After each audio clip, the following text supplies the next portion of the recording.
विवाह गर्ने उमेर आइसकेको कोही हुनुहुन्छ भने चाहिँ घर परिवारमा प्राय भन्ने भनेको तँलाई अप्ठ्यारो पर्दाखेरि 24/7 कोही मानिस तसँग हुन्छ भने त्यो तेरो पार्टनर हो होइन, त्यही भएको भएर विवाह गर्नुपर्ने हुन्छ अथवा कोही न कोहीसँग चाहिँ डिभोटेड हुनुपर्छ, कमिटेड हुनुपर्छ भन्ने खालको सजेसनहरू आउँछ, विच इज फेयर इनफ पनि उहाँहरूको पर्सपेक्टिभबाट। तर सम्बन्धमा हुँदाहुँदै पनि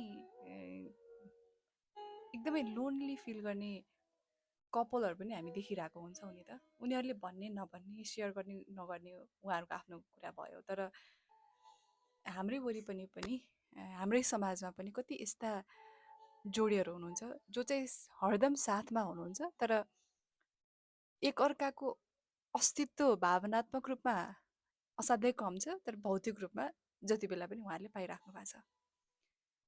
अब यो किन हुन्छ त फेरि? आखिर एकदमै कमिटेड हो, डिभोटेड हो एकअर्काप्रति भने एउटा टाइममा गइसकेपछि किन यो इमोसनल डिस्कनेक्सन उहाँहरूले फिल गर्नुहुन्छ, किन इमोसनली नेग्लेक्ट भइरहेको छु भन्ने खालको महसुस गर्नुहुन्छ त? यस्तो इमोसन फ्लो हुनुको पछाडि चाहिँ आफ्नो विगतमा जो व्यक्तिले असाध्यै धेरै असुरक्षित महसुस गरेको छ, जो व्यक्तिले आफूलाई चाहिँ स्वीकार गरेको कतै पनि पाइरहेको छैन, र जुन बेला जस्तो खालको माया पाउनुपर्ने हो त्यो खालको मायाको अभाव उमाथि भएको थियो। जस्तो कि बच्चा हुँदै गर्दाखेरि उसको बुबा आमाको सम्बन्ध राम्रो नहुँदाखेरि उसले बेहोर्नु परेको रेस्पोन्सिबिलिटी र ऊ आफू बच्चा हुन नपाउनुको एउटा अभाव, त्यो चाहिँ जति समय पास हुँदै जान्छ त्यति नै डरो गरिकन इन्सिक्युरिटी पनि भित्र बसिरहेको हुन्छ। र कमिटेड रिलेसनसिपमा पनि उसले आफूलाई चाहिँ भित्र त्यो हलवाला हुन्छ नि, केही न केही त म भित्र अभाव छ भन्ने खालको महसुस गरिरहेको हुन्छ। अब यस्तो एकान्तता हुन्छ नि, त्यो चाहिँ कतिपय ठाउँमा एक्जिस्टेन्सियल लोनलिनेसको रूपमा पनि देखा परिरहेको हुन्छ, जहाँ चाहिँ व्यक्तिले आफूलाई चाहिँ त्यो सम्बन्धभित्र आत्मिक रूपमा एकदमै टुहुरो अनुभव गरिरहेको हुन्छ। अब एक खालको समस्या त आइसक्यो एउटा जोडी बिचमा, उहाँहरूलाई त्यो समस्या हो भन्ने कुरा पनि रियलाइज गर्न कति टाइम लाग्छ थाहा छैन, व्यक्ति पछि फरक हुनसक्छ, अथवा त्यो समस्या नै होइन भन्ने पनि लाग्न सक्छ, त्यो पनि ठिक छ फेरि।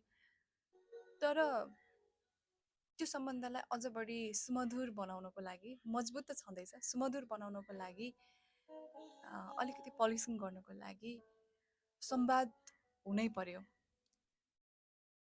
त्यो फर्मल कम्युनिकेसन होइन कि इन्फर्मल कम्युनिकेसन प्लस कम्प्यासनेट कम्युनिकेसन हुनु पर्यो।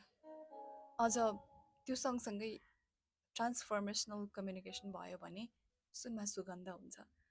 हामी यति धेरै रोबोटिक भइसकेका छौँ कि आफ्नो सबैभन्दा नजिकको व्यक्तिसँग कम्युनिकेट गर्दाखेरि पनि ढाकछोप गरिदिने, ट्रान्सप्यारेन्ट नहुने, आफूले जे महसुस गरिरहेको छ त्यो भन्न नसक्ने भएको भएर त्यो सर्टेन टाइमको लागि रमाइलो त लाग्ला अथवा नलाग्ला, तर त्यही मान्छेसँग नै तपाईँले आफ्नो समय अथवा आफ्नो जीवन नै बिताउनु छ भने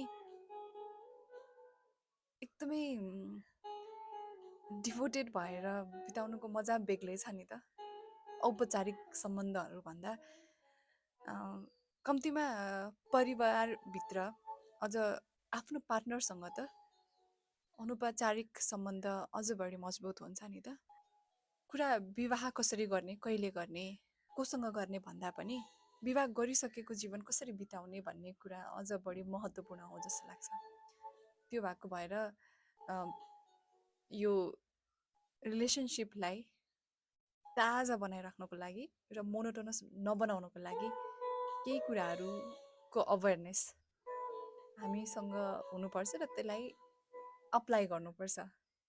गाह्रो हुनसक्छ, अप्ठ्यारो लाग्न सक्छ, तर जति ट्रान्सप्यारेन्ट हुनुभयो त्यति नै तपाईँको सम्बन्ध चाहिँ के भनौँ एकदमै धेरै हरेक दिन चाहिँ एक्साइटमेन्टमै बित्छ जस्तो लाग्छ।